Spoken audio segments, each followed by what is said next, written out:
The Xenomorph Outbreak on Earth claimed billions of human lives, along with it much of mankind's footprint on the universe. Records lost, cultures erased, much left to memories or mere dreams to those who survived. When there had still been hope that this was a war that could be won, a better understanding of the enemy was deemed a crucial element to victory. Many of the xenomorph drones had been captured and studied in the hopes to gain such an understanding. If the humans could understand the alien more thoroughly, then it could lead to an understanding of how to defeat it and emerge as the dominant species. Dr. Orona ultimately recognized the futility in such studies, developing his own plans of ridding the Earth of the alien plague. Plans that went unfulfilled, taking his own life before he could fall victim to the will of the creatures, dying at his own hands rather than being killed by them or taken for use as a host.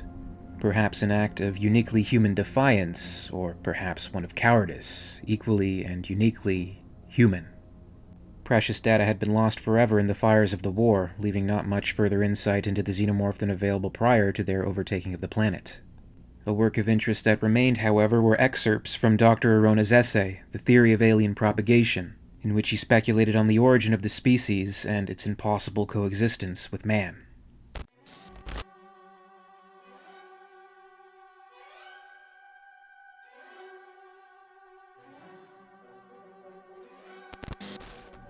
Humans suffer from the peculiarly self-centered notions as to the nature of life. We assume out of hand that other life forms must somehow conform to our own comfortable standards of logic and morality. This is, of course, absurd. Our human morality is a thin tissue of arbitrary principle, easily ignored when expedient. Why should we expect more from alien life forms than we expect from ourselves? As a matter of practical fact, much of what we presume to know about the alien life form is conjecture. However, amidst the theory, there are two absolute, unequivocal facts. 1. They are not like us. 2. We will never truly understand them. Judging from the aliens' dense exoskeleton and remarkable adaptability, we must assume their homeworld to be a harsh, desolate environment. We know from the encounter on Acheron that the aliens have a queen-based hierarchy. We also know they form hives to protect their young. At some point, perhaps cyclical, the hive's queen must sense the instinctive need to propagate new colonies and lay eggs that will later hatch as queen larvae. Given the aliens' legendary temperament, it's likely that these special breeding eggs are quickly removed from the queen's chamber and sheltered elsewhere. At the proper time, the drones provide host bodies for the fledgling queens. For many in the research community, this parasitical breeding process is the single most disturbing aspect of the entire alien phenomenon. Of course, for the aliens, it is completely natural, their equivalent of giving a bottle to a baby. The actual incubation period is relatively short, a matter of days or even hours. Birth is an ordeal of pain and violence. As the fledgling queens emerge, there may well be a battle for dominance. We can only speculate. Imagine a species where the first conscious act of life is killing. Even so, I hesitate to imply any sort of Darwinian connotation to these struggles. Killing may merely be a way for the newborn queen to define its own reality. Soon, the new queen would lead a contingent of drones away from the old hive. The drones are the queen's slaves, and there would be nothing more important than the construction of a new hive. If natural building material were unavailable, perhaps other elements would be substituted. One would not describe this as cannibalism so much as a remarkably ruthless practicality. The nesting instinct is a powerful one. Early on, all effort would be concentrated on completing the hive. The aliens would not think in terms of sacrifice. The hive is all. To assume death has meaning to these creatures is to deny their greatest power. All ecosystems exist in a delicate state of balance. This would be as true to the alien homeworld as our own. At home, the aliens would have any number of natural enemies. Some would live, some would die, and the alien herd would be kept in check. The bodies of the dead would be used to reinforce the walls of the hive. The cycle would continue. The ecosystem would survive. The violent, uncontrollable alien infestations occurred when the creatures were removed from their natural habitat.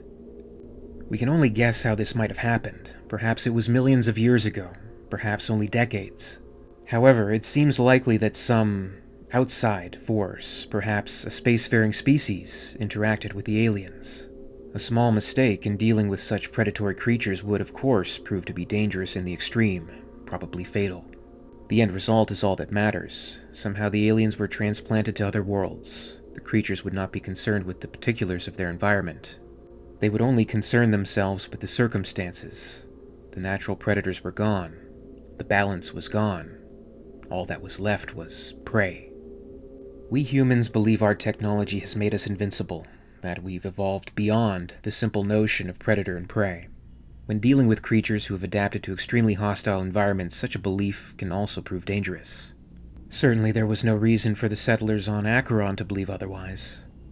Man has never been comfortable in space. Even with our ships and atmosphere suits and weapons, we are intruders.